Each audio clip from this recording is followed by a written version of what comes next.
Hello everyone, welcome to our channel tech life Ankit. इस नई video में आपका स्वागत है सबका। आज की इस वीडियो में हमारा जो टॉपिक होगा नया, वो होगा मेटास्प्लॉइटेबल 2 को एक्सप्लॉइट करना। मैंने मेटास्प्लॉइटेबल 1 के ऊपर भी एक वीडियो बनाई थी, बट कुछ कॉपीराइट क्लेम की वजह से मुझे उसे हटाना पड़ा। सो उसकी जस्ट सिमिलर ही है, इससे बस थोड़ा सा लेवल उसका नीचे है। अगर आप ये मशीन सॉल्व करने में आप अगर केपेबल हैं तो आप वो मशीन भी आराम से सॉल्व कर लेंगे। यहाँ पर मेरे पास मेटास्प्लॉइटेबल 1 भी मशीन है, बट आज हम इस वीडियो में सिर्फ मेटास्प्लॉइटेबल 2 को डिस्कस करेंगे। और मैंने पेरेट सेक ओएस भी इसलिए मैंने ऑन रख रखा है क्योंकि मेरे इस काली लिनक्स में एसएसएच सर्विस और एफटीपी सर्विस को लॉगिन करने में कुछ प्रॉब्लम आ रही है। इसलिए अगर उन सर्विसेज के थ्रू अगर हम एक्सप्लोइट करके या फिर उन एसएसएच के उन सर्विसेज के थ्रू अगर हम टारगेट मशीन में लॉगिन करके देखने वाले हैं तो मैं पेरेट सेक ओएस में आपको करके दिखाऊंगा। सो शुरू करते हैं। सबसे पहले जो हमारा टास्क शुरू होता है हैकिंग का या फिर साइबर सिक्योरिटी या फिर पेनिट्रेशन टेस्टिंग का, वो शुरू होता है एनमैप से और शायद खत्म भी एनमैप पे ही हो, वो भी हम कह सकते हैं। तो सबसे पहले मैंने nmap स्कैन रन करके देख चुका हूँ मैं इस मशीन के ऊपर। मैंने उसे इस वीडियो में इसीलिए इंक्लूड नहीं किया क्योंकि वो काफ़ी ज़्यादा टाइम टेकिंग प्रोसेस है और यहाँ पे हमारे पास हम वीडियो को लंबी नहीं करना चाहते। मैंने यहाँ पर पहले ही जो कमांड एग्जीक्यूट की थी वो मैं आपको बता देता हूँ मैंने कौन सी कमांड एग्जीक्यूट की थी।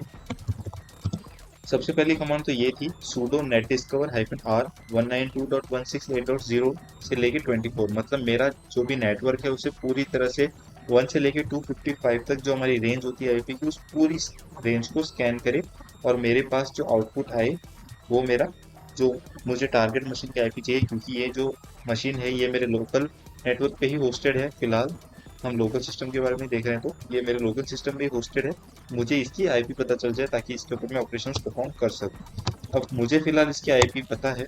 इसकी आईपी है 1.8 192.168.1.8।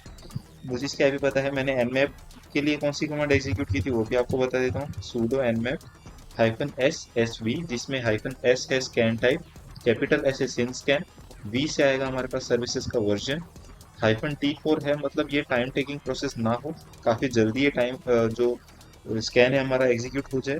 और -p का मतलब है सारे जितने भी पोर्ट्स हैं 1 से लेके 65,535 तक, वो सारे पोर्ट स्कैन हो जाए। यहाँ पे आप इस आईपी पर मत जाना, ये आईपी 25 है क्योंकि ये पहले मैंने जब ये मशीन को पहले मैंने कुछ इसके ऊपर स्कैन रन किया था और मैंने इसका जो आउटपुट है वो इस फाइल के अंदर मैंने स्टोर कर लिया था। अब मुझे क्या करना है, मेरे पास ये फाइल है, इससे सबसे पहले हम देख लेते हैं इसके अंदर कौन कौन सी सर्विसेज रनिंग है। इस मशीन को एक्सप्लॉइट करने के और इसके अंदर प्रिविलेज एस्केलेशन करने के जितने भी स्टेप्स होंगे वो आज हम इस वीडियो में डिस्कस करेंगे। तो आप इस वीडियो को मिस ना करें। एक भी स्टेप अगर आप मिस करेंगे तो शायद आपको इस मशीन को एक्सप्लॉइट करने में कुछ भी प्रॉब्लम आ सकती है। तो मैं आपको यही रेकमेंड करूंगा कि इस वीडियो को पूरा देखें, स्किप ना करें। अगर आपको वीडियो अच्छा लगे लाइक जरूर करना वीडियो को और चैनल को सब्सक्राइब जरूर कर दें। तो शुरू करते हैं इसी वीडियो के साथ, इसी रिक्वेस्ट के साथ इस वीडियो को। तो हमारे पास जो पहली सर्विस है 22 पोर्ट है इसका, और इस पे जो सर्विस है वो है ओपन एसएसएच। ओपन एसएसएच के लिए हमारे पास जो सबसे फर्स्ट रिक्वायरमेंट होगी, हम इसके थ्रू लॉगिन तो कर लेंगे। हमें इसके एक्सप्लॉइट के बारे में इसलिए बात नहीं करें क्योंकि इसकी एक्सप्लॉइट मैंने चेक कर ली है। इसकी एक्सप्लॉइट्स हमें काफ़ी ज़्यादा कम देखने को मिलती हैं, बहुत कम इसके एक्सप्लॉइट्स हैं जो हमें देखने को मिलती है। एसएसएच की बात आती है तो हमारे पास दो चीज़ें होनी चाहिए, या तो पब्लिक या फिर पासवर्ड। यूज़र नेम तो ऑब्वियसली होना ही चाहिए, या तो पब्लिक या फिर पासवर्ड होना चाहिए। पासवर्ड हमारे पास एक है, वो मुझे कैसे मिला मैं आपको बताता हूँ।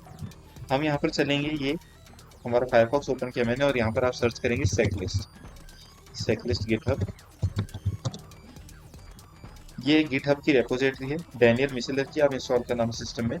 जैसे आप इसे इंस्टॉल करेंगे ये आपको एक word list default user name and password की ये एक वर्ड लिस्ट आपको जनरेट करके देगा, और उसके उसे आप हाइड्रा जो हमारे पास प्री इंस्टॉल टूल आता है काली लिनक्स के अंदर, उसके थ्रू आप टारगेट मशीन पर ब्रूट फोर्स अटैक कर सकते हैं। और उसके लिए कमांड क्या होगी वो मैं आपको बता देता हूँ। उसके लिए कमांड होगी हाइड्रा, और मेरे पास ये कमांड लिखी हुई आ ही रही है एसएसएच के लिए।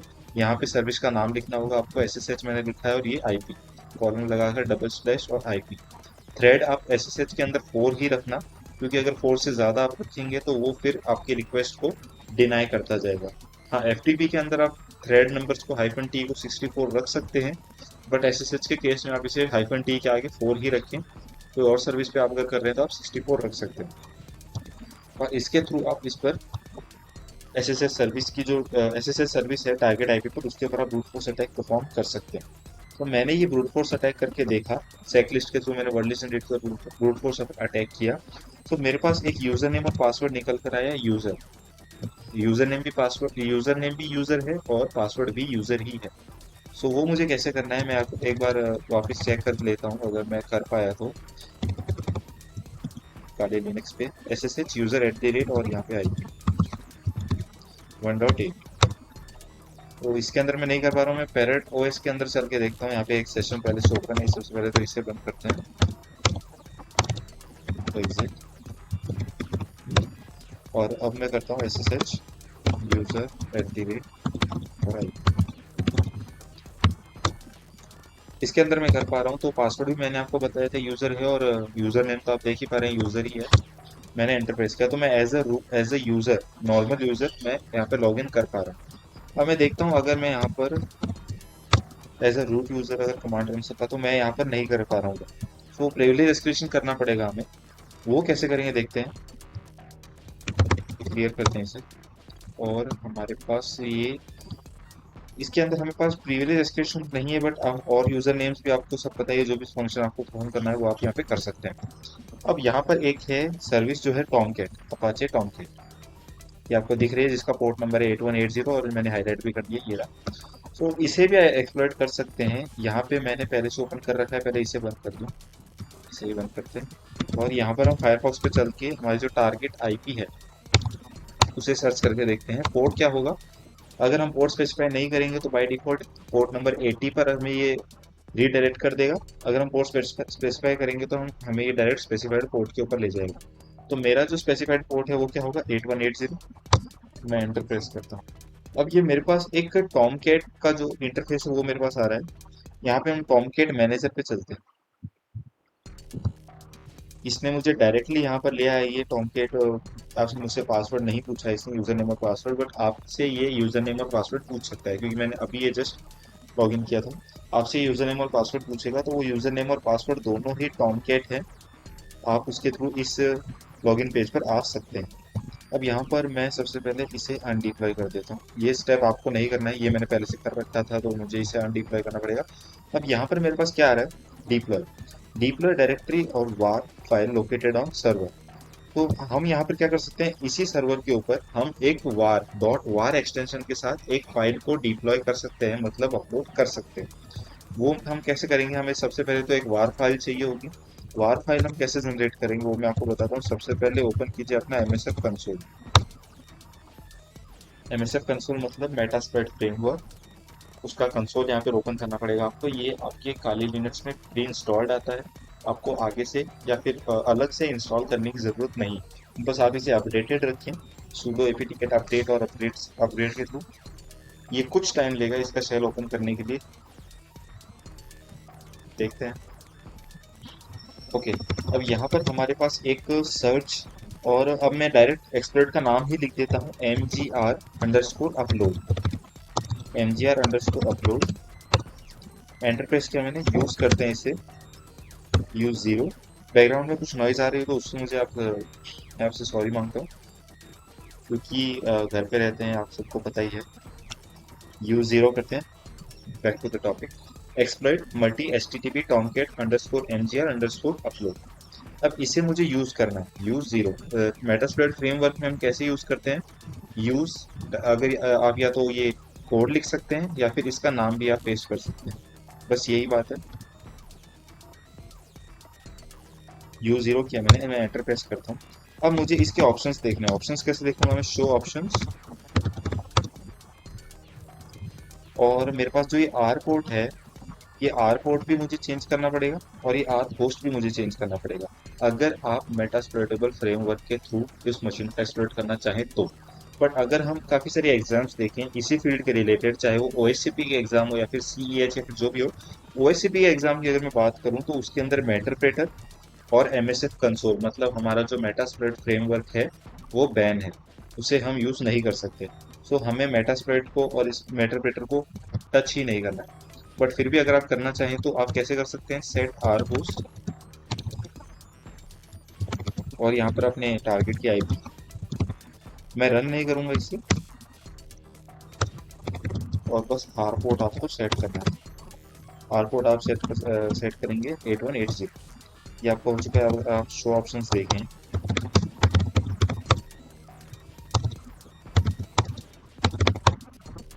तो मेरा आर पोर्ट भी चेंज हो चुका है और मेरी रिमोट होस्ट भी चेंज हो चुका है। एल होस्ट तो मेरी यही आईपी रहेगी, और आपको बस इसे कुछ नहीं करना, डायरेक्ट आपको इसे रन करना है।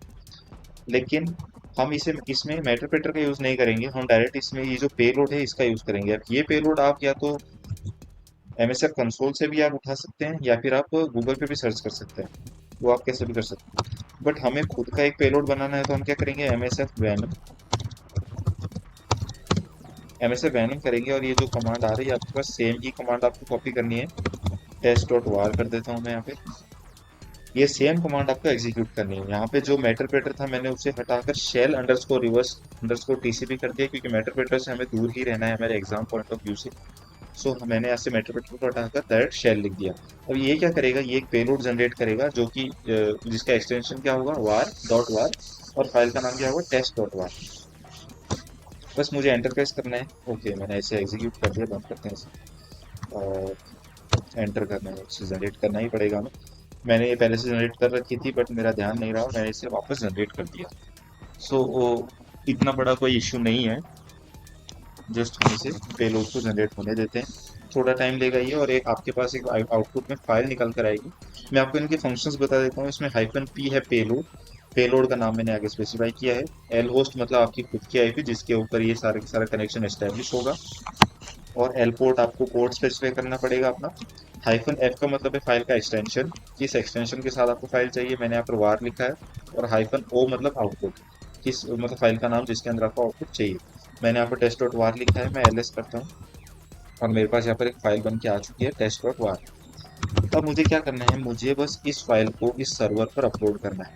ये जो हमारे पास यहाँ पे दिख रहा है, यहाँ पे हम ब्राउज करेंगे सबसे पहले, और देखते हैं टेस्ट डॉट वार, ये रही, इसे अपलोड करते हैं। टेस्ट डॉट वार, अब इसे डायरेक्ट डिप्लॉय करना है हमें। जैसे ही डिप्लॉय करेंगे तो आपके पास, आप ये देख रहे हैं, आप स्क्रॉल किया मैंने, तो यहाँ पे मेरे पास टेस्ट जो फाइल है वो आ रही है। मैं जैसे ही इस पे ओके, मैंने यहाँ पर एक गलती कर दी। मैंने जो पोर्ट स्पेसिफाई किया था उस पोर्ट को मुझे ओपन तो करना पड़ेगा, वरना मैं लिसन किस पर करूँगा। सो मैंने यहाँ पर पोर्ट को ओपन कर दिया। अब यहाँ पर मेरे पास फिलहाल कुछ नहीं आ रहा है, कनेक्टेड नहीं हुआ है। लेकिन मैं फायरफॉक्स पे जाकर अगर जैसे ही इस फाइल पे क्लिक करूँ जो मैंने यहाँ पे अपलोड की थी, मेरे पास यहाँ पर क्या रहा है, कनेक्टेड टू 192.168.1.26। मतलब ये अब मेरे सिस्टम से जो टारगेट आईपी थी वो मेरे सिस्टम से कनेक्ट हो चुकी है। अब यहाँ से भी मैं जो भी मेरे पास एक शेल है वो आ चुकी है, बट मुझे ये नहीं पता है कि मैं किस यूज़र के थ्रू लॉगिन हूँ। तो एक मेरे पास, मैं यहाँ पे आईडी कमांड को लिख सकता हूँ। तो यहाँ पे मेरे पास आ रहा है टॉमकैट, ग्रुप आईडी है जिसकी नो ग्रुप, और ये ग्रुप आईडी मेरे पास उसकी आ रही है। बट अगर मुझे यहाँ पर जिस तरह से मैं यहाँ पर देख पाता हूँ, काली @काली, ये मुझे नहीं दिख रहा है। इसे अगर मुझे देखना है तो मुझे एक कमांड टाइप करनी पड़ेगी, python hyphen C double colon, sorry double quotes होता है, सॉरी डबल कोट, और मैं यहाँ पर लिखूंगा import pty semi colon pty dot spawn और ब्रैकेट में single quote /bin/bin/bash, double quotes को बंद करके ब्रैकेट को बंद किया, और मैंने डबल कोट्स को बंद कर दिया। जैसे मैं एंटर प्रेस करूंगा तो मेरे पास यहाँ पे आ रहा है टॉमकैट और आगे मेटास्प्लोइटेबल।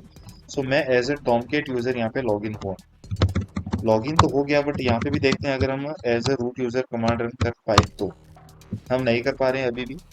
तो अब मुझे क्या करना है, मैं सिस्टम की इंफॉर्मेशन को गैदर करता हूँ कि सिस्टम की इंफॉर्मेशन क्या है। हम यहाँ पे अब शेल तो हमें मिल गई है, लेकिन अभी भी हम as a root user login नहीं हुए।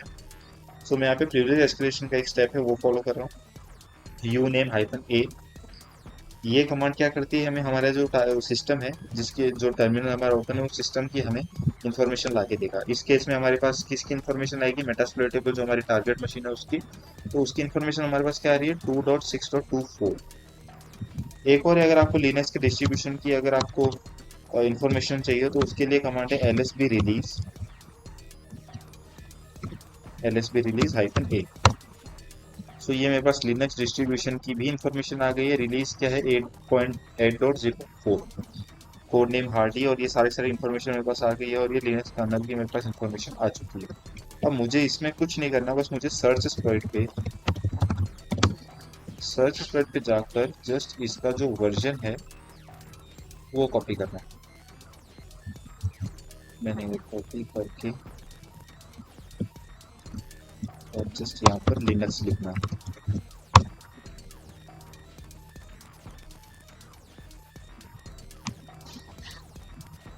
और कुछ टाइम ले रहा है।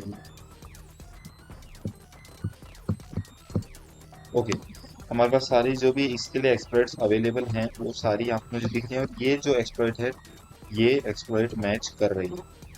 उबंटू का जो डिस्ट्रीब्यूशन का जो हमारे पास वर्जन था, रिलीज था, वो भी हमारे पास यहाँ पर मैच कर रहा है, और ये एक्सप्लॉइट भी मैच कर रहा है। बट अगर मैं यहाँ पे ऊपर देखता हूँ डर्टी काउ, सो ये भी एक काफ़ी ज़्यादा वेल नोन वल्नरेबिलिटी है डर्टी काउ। इसे अगर हम हमारे फायरफॉक्स में चल के देखें, डर्टी काउ पे चलते हैं, और ये हमारे पास इसकी जो भी इंफॉर्मेशन है ये आ रही है। हम देखते हैं कौन से लिंक हमारे लिए सूटेबल होगी, देखते हैं।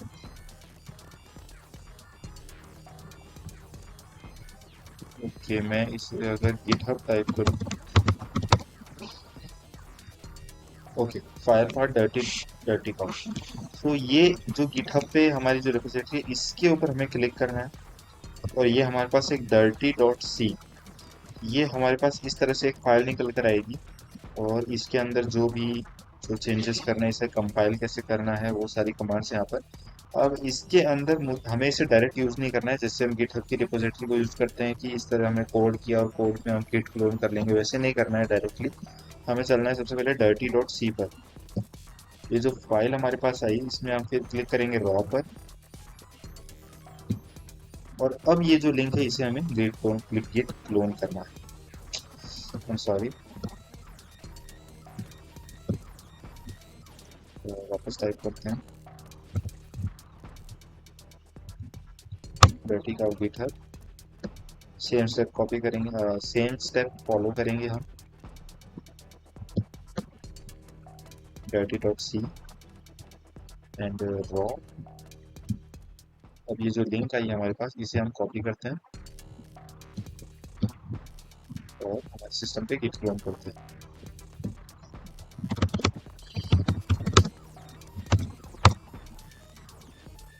ऑलरेडी एग्जिस्ट है क्योंकि मेरे सिस्टम में ये पहले से इंस्टॉल्ड है डर्टी डॉट सी।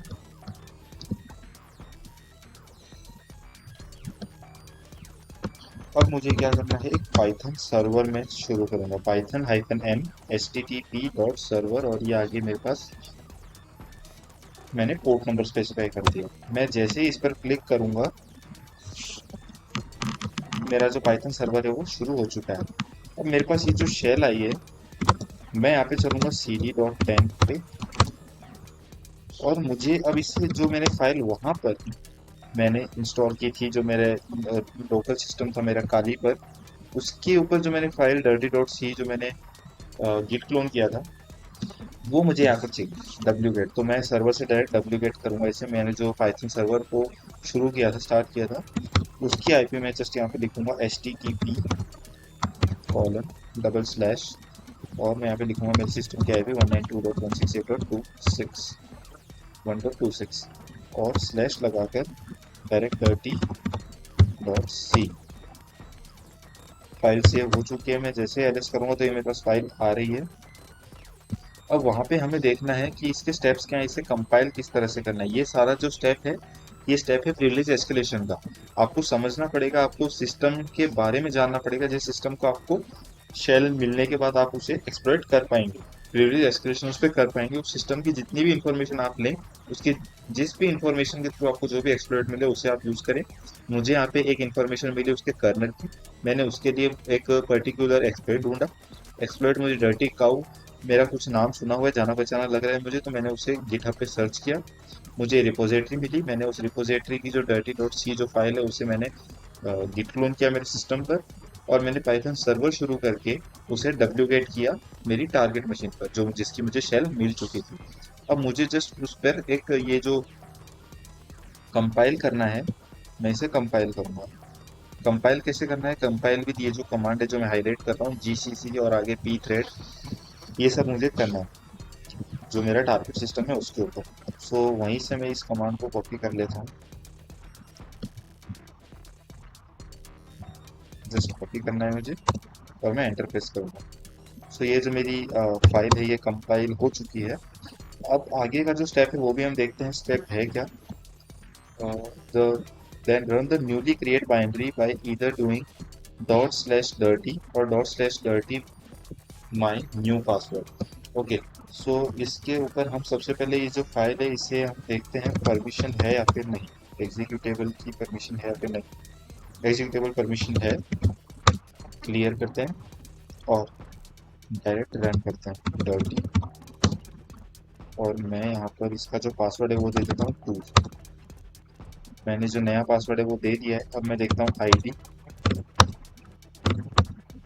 ओके, ओके, हमारी जो शेल है वही कुछ इशू आ चुका है, तो हम वापस शुरू करते हैं इसे। और हमारा जो ये पेज था इसे हम रिफ्रेश करते हैं। ऐसा काफ़ी बार हो सकता है आपके साथ भी, आपकी जो शेल है उसी के साथ कुछ इशू आ सकता है और वो रेस्पॉन्ड करना बंद भी कर सकती है। वही सेम चीज़ मेरे पास यहाँ पर हुई, लेकिन हम यहाँ पे देख पा रहे हैं इन्फॉर्मेशन क्या मिली हमें। जैसे ही हमने ये जो फाइल है इसे एग्जीक्यूट करके इसके आगे जो नया पासवर्ड दिया, वो पासवर्ड कहाँ पे सेट हो चुका है, हमारे जो टेम्प पासवर्ड है dot password dot back please enter the new password tool आ चुका है हमारे पास, और कंप्लीट लाइन। अब इसने क्या किया, ये जो फायरफाट नाम से एक यूजर है, ये यूजर उस टारगेट सिस्टम पर क्रिएट हो गया। अब ये जो यूजर है इसके थ्रू हम क्या कर पाएंगे, जिसकी शेल भी क्या है बैश है, तो हम इसे फ्रेंडली है बैश शेल के साथ। तो अब यहाँ पर फायरफाट नाम से एक यूजर क्रिएट हुआ जो कि हमारा एक, देखते हैं उसके बारे में इंफॉर्मेशन क्या मिलेगी हमें। हमारा जो शेल है वो एक और क्रिएट कर लिया है मैंने, मैं इसे क्लियर कर देता हूँ। पहले तो क्लियर कर दिया मैंने और सेम स्टेप हम फॉलो करेंगे।